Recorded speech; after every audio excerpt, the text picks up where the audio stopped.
Okay.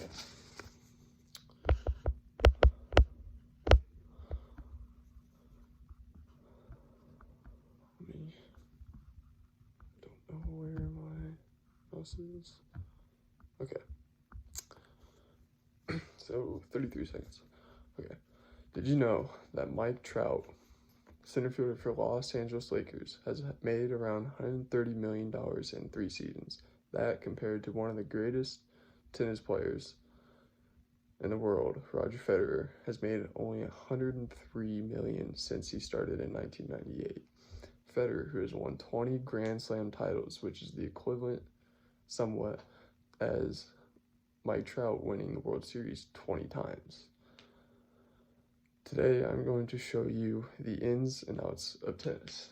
Now, the definition of tennis is a game played on a rectangular court by 2 players or 2 pairs of players with rackets in which a ball is driven back and forth over a low net that divides the court in half.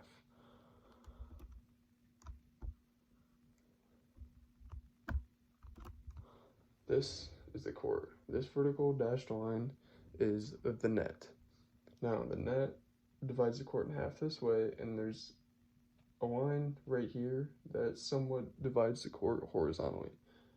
These lines right here are the singles lines. Those are the lines that you use for the out of bounds right and left when you're playing singles. The other lines on the outside of those are the doubles lines, and those are the lines you use when you're playing doubles.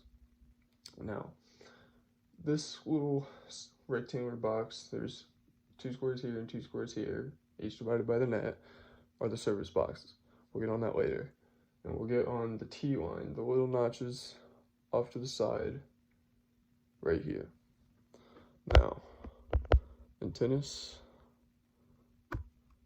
there are 2 different strokes that you can hit ground strokes. There's the forehand. Now, forehand is a stroke made from the same side of the body as that's holding the racket or the paddle. So that's mainly your dominant arm. Now, here is Roger Federer holding his racket in his right hand, hitting the ball or hitting a ground stroke. Now, the other one is a backhand. The backhand is a stroke made from the side of the body opposite to that holding the racket. So it's both your dominant and your non-dominant arm hitting the ball at the same time. So kind of like a baseball swing, kind of not. Here's a picture of Novak Djokovic hitting a 2-handed backhand. And here's a picture of Roger Federer hitting his famous 1-handed backhand with his dominant arm, but on the opposite side of his body. So, net game. Net game, there are 2 different strokes.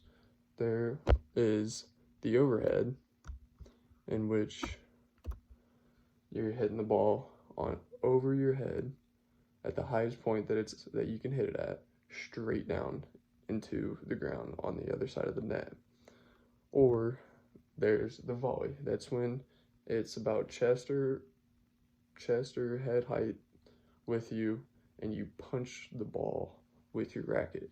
Now, with this, you can put spin on it, you can place it a lot better, and it's just more effective determining on where your opponent or opponents are on the court opposite from you.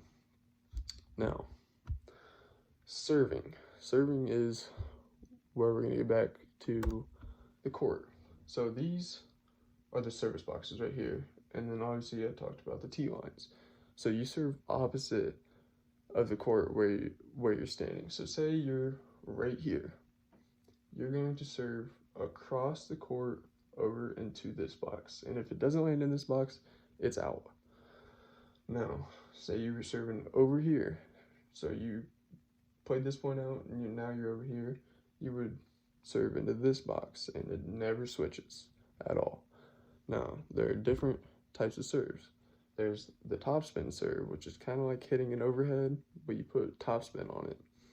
There's the slice serve, which you come at it on the side and it puts more spin, like sideways, on it. The topspin also puts topspin on it and it makes it bounce higher.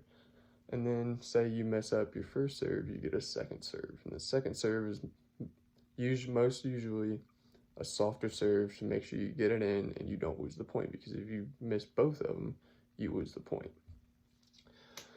Okay, so to review what I've presented to you, I hope you got a better understanding of ways to play tennis and how it's played, ranging from the court layout, what each line means, even though it's quick, different ways of hitting ground strokes, different ways of hitting the ball up in the net, and different ways to serve.